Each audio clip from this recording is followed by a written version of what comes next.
You're watching Global Trade This Week with Pete Mento and Doug Draper.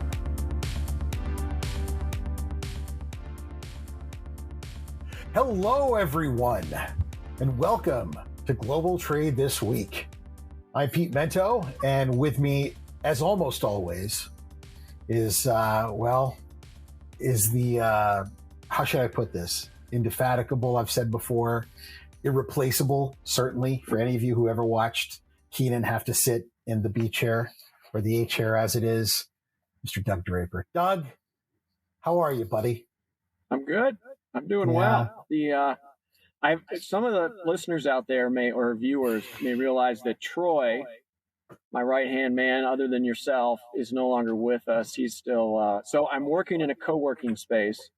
So co-working means there's a lot of activity, and they have these soundproof booths, which I guess is kind of the cool thing in co-working spaces. So I'm looking down. I'm probably in a 3x3 foot box that I am now doing my show, and I think Troy would be just a little too close for comfort over my shoulder. So we'll have to think of something else to throw back there. But anyway, I'm in a booth, a 3x3 foot booth. I'll have to get a picture of Troy, and then you can sort of pin him behind you with a thumbtack. Yeah, there we go, a mini Troy. That's not a bad idea to have a mini Troy, because I do feel like you need a little color behind you, pal. Yeah. Well, my dark sweaters against a gray, whatever this is here. So we'll figure it out. We'll figure it out. I guess we will. Well, Doug, I kicked the show off, and that means that it's your chance to go ahead and start us off with your first topic, pal. Okay. Seems like I've kind of gotten into air freight mode in the last couple of weeks, and this one caught my attention. So it kind of goes along with the autonomous nature of drones and things of that nature. So I guess I'm going to say, am I wrong about the autonomy and the whole drones and the viability of hauling freight and moving things? And the answer, Pete, as I thought about it, is nope. I'm still spot on about that. And here's the deal. So there's this company in San Diego that just popped up. It's called Ameriflight. And they've just sold 20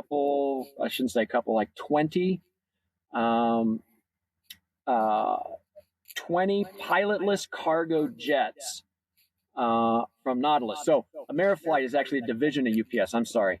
And Nautilus is the company that's in San Diego that's providing these. So they are pilotless cargo jets designed for short haul type of lines. So example, here in Denver and in Colorado, you need to take a little puddle jumper from Denver over to like Gunnison, Aspen area, where you can't really navigate the roads pretty safely. So anyway, UPS and Ameriflight partnership, they have about 150 of these type of flights daily. So they're going to throw them up there, which, I just don't, I don't know. I can't understand the viability of that. They say that the short haul, it hits hard to access areas, which I get. I understand that for sure. Living in Colorado, those are two examples I just gave. Pilot shortage and how that's impacting the airline industry. Yep, I think I kind of get that to some degree. They can also carry more cargo. If you get two humans out of an airplane, I guess that's an extra couple 100 pounds. And it says they can grow their routes based on that. So I just don't know the practicality of it. I like the forward leans on this, Pete, is I like that they keep on trucking along with new technology. But here's the deal. And I think with all autonomous natures is that the jazz hands that pop up and talk about the potential is like 10 years. The actuality, the promise and the commitment and the implementation and what we see, that is a very wide number of years, to the point of where it may be decade or decades in order to make that happen. And I think we're seeing that with drones, long haul electric vehicles and trucks, is that it sounds good, it makes for a good headline, but the practicality of everything is that it is still a very, very long way away. And I just don't see, is the juice worth the squeeze on these pilotless airplanes, cargo jets, other than something fun to throw out and market against. So anyway, here's my example, Pete. I'm going to end with this one because I'm rambling a little bit, but here's some numbers, right? 18,000 layoffs at Amazon. So 18,000. And a significant portion of that is their drone delivery unit.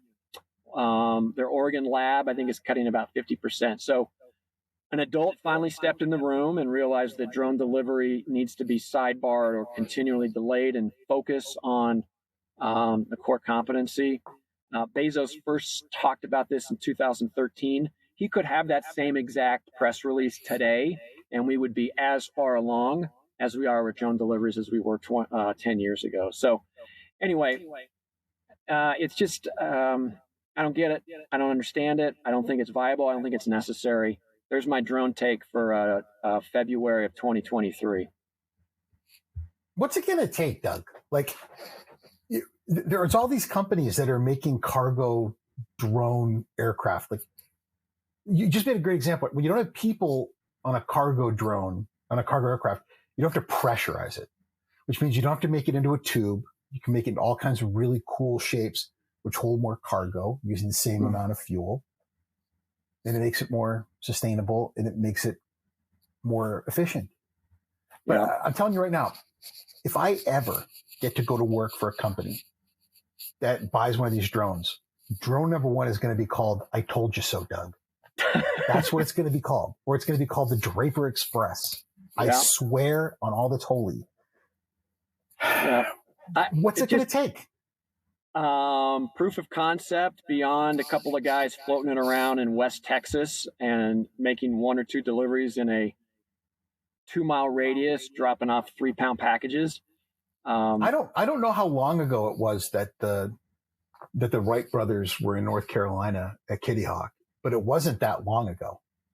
And then I don't know what the leap was from the Wright brothers in Kitty Hawk to World War I, but it wasn't that far. And then from World War I with, like, you know, Doug's up front flying the plane, or maybe he was in the back. I don't know, like Doug's in the back flying the plane. And then Pete's up front, like literally with a box of bombs going, wee, like dropping them on people in France, to the next war, which is a couple decades later. You know, guys are going around in B-17s, like, you know, and then people were playing with jet technology. To a decade later in Korea, guys are flying jets and shooting each other. To a couple decades later, you got MiGs, and, you know, we're starting to really fly around with jets. To a couple decades later, you got the Gulf War. I mean, the movements that we have with aeronautical technology, man, you just, I get it. Well, I get it. I'm going to answer your question. Yeah, I'm going to answer your question because you said, what's it going to take? And you just answered it by saying the word time. It's going to take time. And I guess my biggest beef is that everybody thinks it's going to happen next week. So is this possible? Yeah, I guess it is. But I'm talking here and now in my career and my tenure in this industry. Time, we'll see if this shakes out, because that's exactly what you just described in your chronological I know what it's going to take, Doug. Here's what it's going to take. It's going to take Doug booking like 1,000 kilos on the drone is what it's going to take. It's going to take like you booking space on a drone flight for one of your customers is what it's going to take. And then you'll be like, yeah, okay, I guess it works. Yeah. And then we're going to hear about it on the show. And then you're going to be like, all right, I buy into it now. Now I guess I'm in. But until then, you're going to be like, it's not going to work. Get off my lawn. Yeah. So that was all a ruse. Yeah, I guess it's fine. So that's the one time a month a soapbox on that one. So we're going to pivot. What's your first one today? So my first one today is similar in my cantankerous nature, and that is, you know, there's something that people don't really think about, and that is when you have a bunch of laws, those are easy to pass. So like Congress or your local school board or your local city council, everyone sits around and they say, hey, here's something that's a problem. We're like, yeah, that sounds like a problem. Okay, well, how should we deal with that? Well, we should create a law to either address it or create a law to try to get people to not do it, you know? Well, or maybe we'll create a law to get people to maybe act differently so that we try to get them to do more so that it makes it better, compels them to act in a different way. Like, yeah, okay. So let's create a new law. And then they all vote on it. And we're like, okay, yeah. And the ayes have it. And someone takes a hammer and they smack something. And before you know it, ta-da, new legislation. Great. Well, then we have to enforce it. And for those of us that live in the US, we have all kinds of law enforcement. We have city, county, state, and federal. If you are ever driving anywhere near me, you have a pretty good understanding of my attitude towards the local police and state police when it comes to traffic violations. I tend to drive a wee bit over the speed limit, as it were. And then, of course, you have the federal law enforcement, which is really what I'm getting at now. Customs just has to enforce like everything, right? They have to enforce all these laws when anything crosses a border. And then on top of that, you've got export law, where customs gets engaged in a lot. But then there's some other areas of enforcement, like the Director of Defense Trade Controls, the Bureau of Industry and Security, where people hear that, Office of Foreign Asset Control, and immediately your butt puckers a little bit. Whoa, like you should immediately get scared. Anytime I say OFAC, your heart should skip a beat because they are a terrifying group of people. The same thing with the Director of Defense Trade Controls. Here's the deal.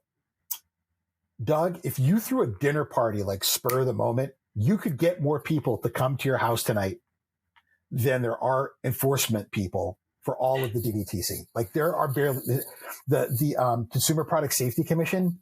There are more people in my immediate family than there are that do trade enforcement for CPSC. Like there's barely anybody that's engaged in enforcement, but we continually create new laws and enforcement. There was that great meme that had, I think it was Death Valley, where Tennessee plays, and it said, this place holds 87,000 people or whatever. And that's as many IRS agents as they're about to hire to enforce, audit. Think about that, right? We don't have even, I think, like 1,000 customs agents that are currently engaged in dealing with border enforcement for trade enforcement. Like there's barely anybody dealing with trade enforcement, but we're constantly adding to border enforcement. So now the president and Congress are talking about re-engaging with China to try to get some sort of new trade deal, right? To try to re-engage with phase one of the China-US trade deal, re-engage with phase two. How are we going to do that? How are we going to do that? We have absolutely no methodology for making sure that enforcement actually happens other than waiting a year, checking statistics, and see if we did it. Is this the honor system? I don't think either one of us is going to be actually very good with the honor system because China sure hasn't been super good with it in the past. And I think if left to our own devices, we wouldn't be very good at devices. We would be so hot at it as well. So, Doug, the whole point I'm trying to make here is that trade policy is only so good as the enforcement that goes along with it. And as a country, we have not been doing a very good job of making sure that trade enforcement is keeping up with trade policy. And it's about time we put our money where our mouth is with regards to enforcement. So my take on that is just outsource it, right? And I think of that as the CTPAT and all the things that happened after 9/11 and the amount of consultants that came into that field to help buoy companies to make sure they were compliant. I don't know, let's develop some companies and maybe there'll be folks that come in and act as a third party, which means there's another layer of people you have to pay, another layer of financial burden, if you will. So I don't know, maybe it's just outsourcing the thing and creating a whole new consultancy arm or enhanced consultancy arm that's already out there. You can come up with a way where there's also a benefit to enforcement, right? Where if you do the right thing, there's a benefit, or if you don't do the right thing, there's a benefit to someone who catches you. There used to be something where if you got caught, with anti-dumping or countervailing duty, if someone caught you, there was a financial benefit to the person who busted you. So you could always talk about that again. I don't know how I feel about that ethically, but it's something that could be there as well. So carrot and stick, buddy, carrot and stick. It's never as easy as it looks. It is a but balance. That leads us to halftime, brought to you by our dear friends at Cap Logistics that bring us the show, give us this platform to drone on and on about what we think is going to happen with global trade. Learn more about them. Check them out at Cap Logistics. And with that, Doug, what do you got for us for our first topic this week? Yeah. I like it. So mine's pretty short and sweet, and some folks may have seen this. We just pull these half times from the headlines, right? So there's this cat out there named Brian Johnson. He's a centimillionaire. I'd never heard of that term before, but that means if you have hundreds of millions of dollars instead of tens of millions. I mean, who doesn't want to be a centimillionaire, right? So, guy's 45, and he's really trying to find the fountain of youth. So he's got kind of some discretionary income. He's got some side hustles with his business, but he's making news not for that. He's making news with spending close to $2 million a year with 30 medical professionals monitoring every bodily function in hopes of reversing aging. So what he's doing is not cosmetic. A lot of it's focused on organs, right? And how do you reverse the time and make a liver 10 years younger? Pete, I know you can talk about how to make a liver 10 years older, but this guy's focused on 10 years younger. And he's getting poked and prodded, and the doctors are saying it's working.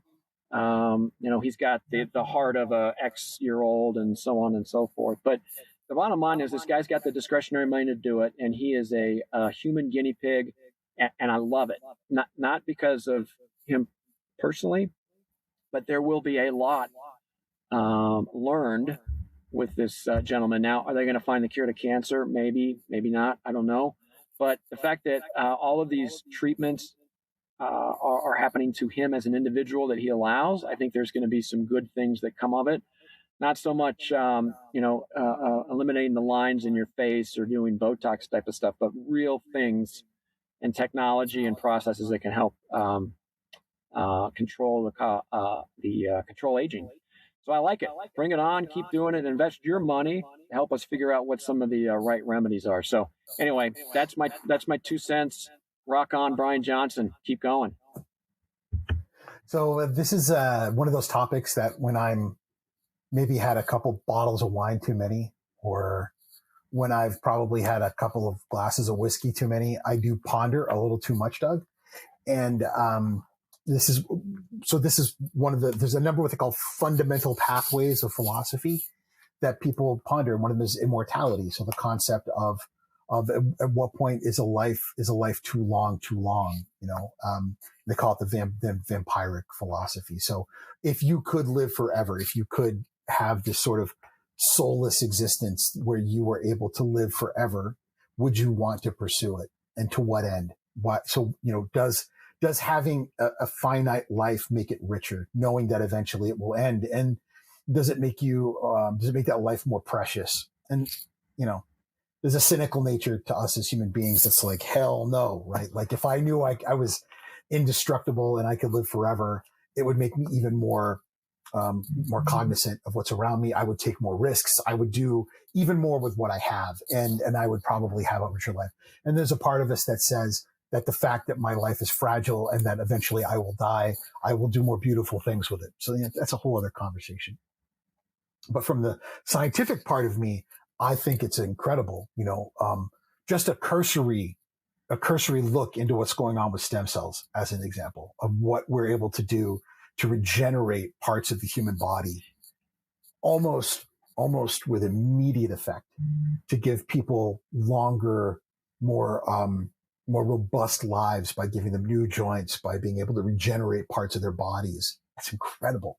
The things that we're able to do through chemicals, through genetic engineering, through gene therapies, it is incredible.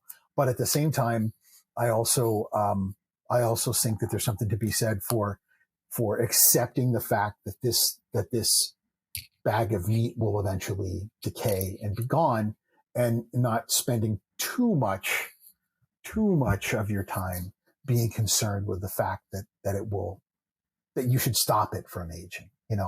There's something to be said for accepting the fact that you'll eventually be dust, and doing what you can with what you have and gracefully going through that.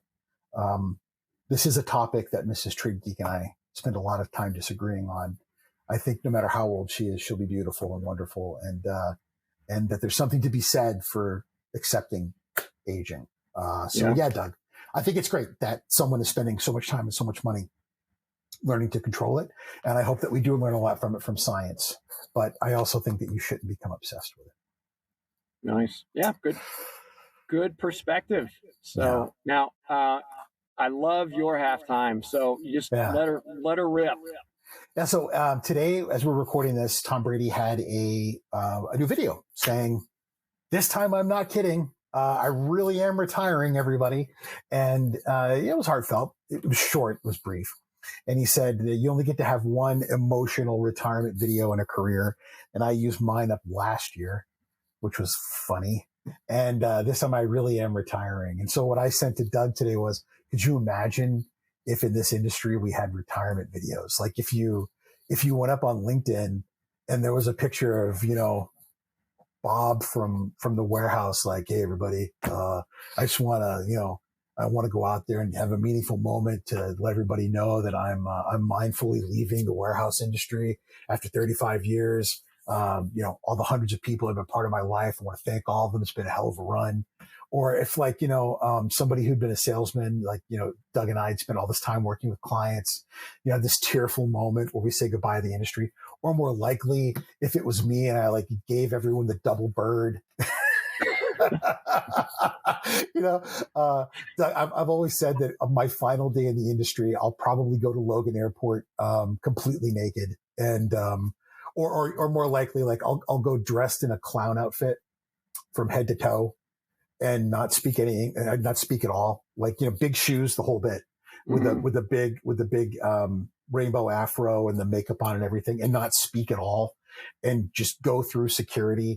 And have nails in my pocket or something so that they have to pat me down and everything. And then when the TSA guy comes and messes with me, I'll squirt him in the face for my flower and the whole bit. I'm going down when I go through it. But my video on my last day, I'd probably have some things to say to some people. It would not be this gracious, "I want to thank everyone." And then he has a video of all these highlights from his career. No, I think I'd have some things to say to some government officials on my way out the door. Yeah. For my video, and some former employers as well, as I said my goodbye. Yeah. Well, I could see it when you shot that over to me this morning.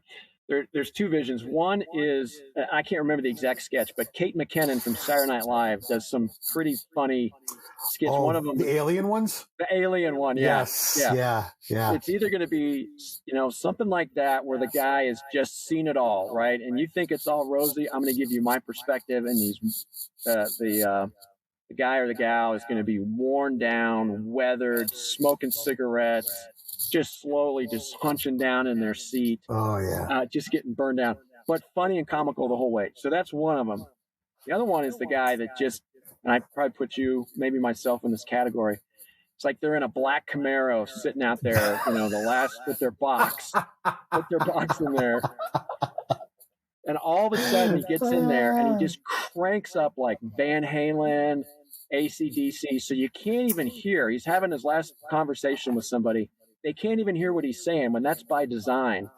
And he takes a big pull on his cigarette and he flips it out the window while his window slowly raises, and the car is completely black, and the windows are tinted. And then he just rips it out of there like he's a 19, like Starsky and Hutch, just ripping it out and takes off. So it's either one of those two. You could put people in one of those two categories. Yeah, it'd be great for a broker, man. You've got your tariff, like that big tariff book of all the classifications, and it's just sitting in the middle of the parking lot, and you got a bottle of Everclear, like 151, and you just pour it on the tariff and light it on fire. Then you take a big swig of the 151, and you walk away in slow motion like an action hero, and throw it over your shoulder, and it hits the tariff and explodes as you walk away, looking all cool. Yeah, a broker would miss, because we're just not athletes. It would totally miss. It would be 5 feet away because we don't have the hand-eye coordination to actually hit the tariff. That's how that would end. Or we'd light ourselves on fire because we have no athletic prowess. But yeah, it's nice to have those fantasies. But in actuality, what will happen, Doug, is on my last day, I'll probably go to Applebee's with the people I work with and have 5 or 6 beers and then go home and take a nap. Yeah. Well, Or I'll never stop working. You and I will both be 80 doing this show because we just can't stop talking about this crap. yeah. They think we ramble on now. Just wait. I remember when there weren't drones and Bitcoin wasn't the only currency. Yeah, that's what this show's going to be like when I'm 80. Yeah, that's awesome. Well, if there are any of our listeners out there have made it this far in our show and want to give us your take on your thoughts with retirement from our industry, please let us know. Please. All right, so we're on the back half of this bad boy. So let me jump in. My second one's pretty quick, right? So it's really about the concept of final mile delivery, right? That's a big one. We've talked about how is it the final frontier? Who's going to do it? How are we going to work and collaborate? And my whole thing on this thing is that there needs to be a major epiphany and a disruptor. I hate using the term disruptor, but I think it needs to happen because Pete, literally this weekend, this is not a story I made up for this show. I saw on my block in one afternoon, FedEx, UPS, Amazon, and some couriers, that are on the side. 4 different companies delivering on my same block. So just like Uber was a disruptor in the whole taxi and the ride sharing type of thing, that term didn't even exist. Ride sharing a while back. Is that optimization and collaboration? That's another term that's overused, but I think it's very valid. And I think what's going to happen is there's going to be some younger generation. You and I have spoken about this, and then I'll kind of wrap this one up. Number one, our generation, well, the older generation for sure, and probably we're on the middle ground, is that if you share data, or I talk to you about my customers, or the secret sauce that I use to make sure my customer is satisfied, I do not want to share that with you because I will lose a competitive advantage. Sharing is not good. This new generation that's coming up, all about sharing and collaboration and sharing data, is good. A rising tide raises all ships, and the concept of I am exposed or I lose my competitive advantage by sharing, the mentality is not quite there with the younger generation as with ours and older. So that mentality is going to enable some disrupting technology to come out there. I don't know what it's going to be, but it's going to happen in the next 10 years, in my opinion, not next week. And it really needs to have a collaboration of all delivery companies that are technically competitors to work together. So there's not 4 trucks on your block every single day. There's one, and it may be FedEx today, it may be UPS tomorrow, but they're delivering each other's packages and they're reducing our carbon footprint and they're making things more efficient, and there is a true collaboration. So our generation and older, collaborating in some instances is bad. You lose your competitive advantage. But this new generation is going to figure it out because you can only have so many autonomous trucks. You can only have so many electric vehicles. The simple fact that there's 4 delivery vans on my street in about a 4-hour window on a Sunday afternoon, that is not sustainable, and that is not going to solve the final mile problem. It will come with some young entrepreneurial spirits, and there will be real collaboration, thinking outside of the box. So that's my 2 cents on the final mile. So I was going to put something on LinkedIn about this at some point, so maybe it'll be this week. But the day I became a stand-up comedian, Doug, I was in my sophomore English class in high school, and my English teacher was a lady named Miss Churchill, who was also my debate coach.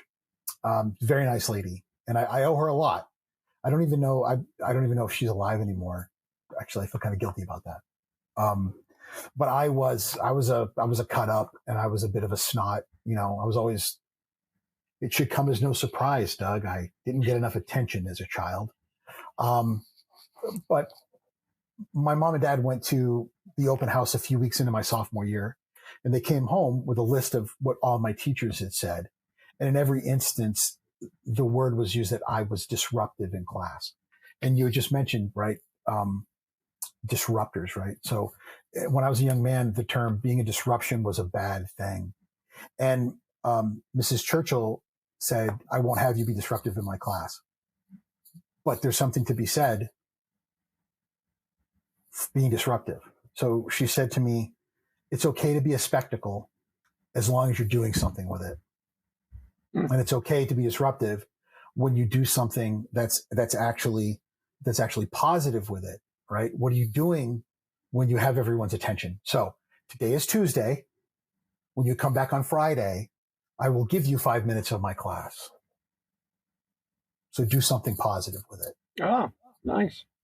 And I remember sitting down and being absolutely just, weak in the knees and terrified that I had to do something with 5 minutes of class on Friday. But then I went back and I did something with 5 minutes of class on Friday, and I actually made people laugh, not for the 5 minutes, for a portion of the 5 minutes, for like I mostly ate shit for the 5 minutes, but for 5 minutes, I did make people laugh. And it opened up something in me that made me want to make people laugh forever. And I owed that moment of disruption. When you talk about these kids, right, they're not afraid to collaborate with one another because they know that it's not the data and the collaboration that scares them. They're going to find something to do with it. So all that data being shared with one another, they're going to find something to do with the collaborated data and make money with that. Whereas to us, owning the data in our industry and having that information and holding it tight and not sharing it with anyone else, that's how we've made the money for the past 100 years. Whereas to them, they're saying, we're going to make the money by sharing it with everyone. So to them, their disruptive moment, what they're going to do with it, the amazing thing they're going to do with it is they're going to take that moment and they're going to take that information. And the beautiful thing they're going to do with it is they're going to find a way to make money with that data now. That's their moment. And that moment, I think, has passed me by. I don't know if it's passed you by. You're a little more progressive than I am. But I think that you're going to see in the next 40, 50 years, that's how they're going to make incredible amounts of money, is by saying, I'm open. You open? Cool. You're open and you're open. Now let's all get rich by finding ways to make money with the open data that's all out there. Yeah, that's a paradigm mind shift for sure.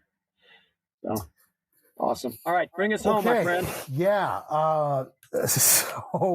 My last piece here, it's a little bit different, and I keep seeing this in the news, man. Like customers suing freight forwarders. Nothing new, right? We used to get sued over stuff like damaging cargo, things like that. But boy, are they coming up with creative reasons to take us to court.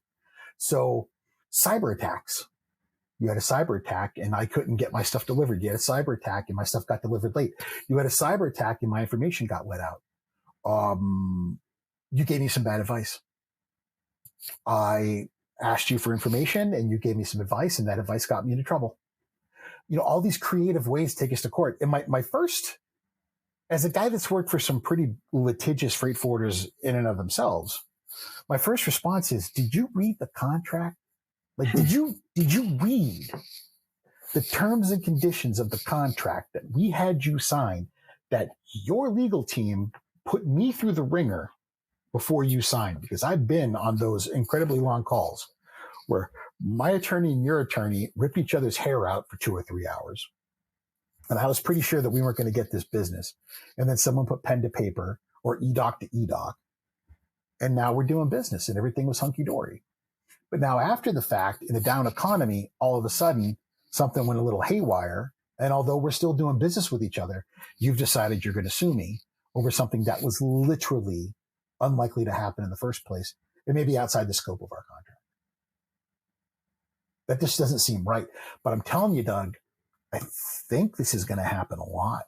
Like, I really do. I'm looking at the news stories we're seeing about people getting sued over cyber attacks, people getting sued over stuff that happened during the COVID years. And I think that now that the COVID stuff's behind us, there's a lot of attorneys who are knocking on doors saying, hey, you might have a lawsuit, and people are listening to it. And I think we're going to see a lot more of this stuff. So freight forwarders better start lawyering up, pal. I think it's going to be this way for a while. Yeah. Yeah. Well, maybe the only saving grace to that, I guess, from a service provider side would be, I don't even know if this is a thing, but like the COVID rule, right? There's so many things that came into play that, an act of God or errors and admissions and things of that nature. So I could see a class action suit being filed by Dewey, Cheatham, and Howe law firm, and try to go after that kind of thing. I think you nailed it with the contract. There's going to be clauses in there that people have already figured out through COVID on how to word it appropriately, and the insurance for errors and omissions and the liability aspect of it. I think it'll be interesting. I think it'll get a little pitch, and then it'll taper off because the wolves will realize there's nothing there to bite on anymore. But maybe the law firm I just mentioned would put together a class action and make a lot of noise and stuff. But it's interesting topic for sure. It's just madness, it's these lawyers. I think they're just trying to get someone to settle, and it's just parasites, man. It's death by 1,000 cuts. Yeah, for sure. All right, Pete, I think that's going to do it. I think it was a good show today. What do you think? Good show? Oh, I agree. Always a good show. Happy to have you back from Sin City, pal. Thank you. That's awesome. And I want to thank all of our listeners for tuning in. We like to think we bring something to the table in this industry with our experience and give it a little levity during halftime. So thank you all for listening. And thanks, Cap Logistics, for putting this whole thing on. We wouldn't be here pontificating and expressing our opinions without them. So thank you very much. And that's it. I think that's called a wrap, Pete. And we'll see everybody later, including you. We'll catch you next week. Thanks, Doug. See you next week. Thanks, all righty. Take care, everybody. Bye, everybody.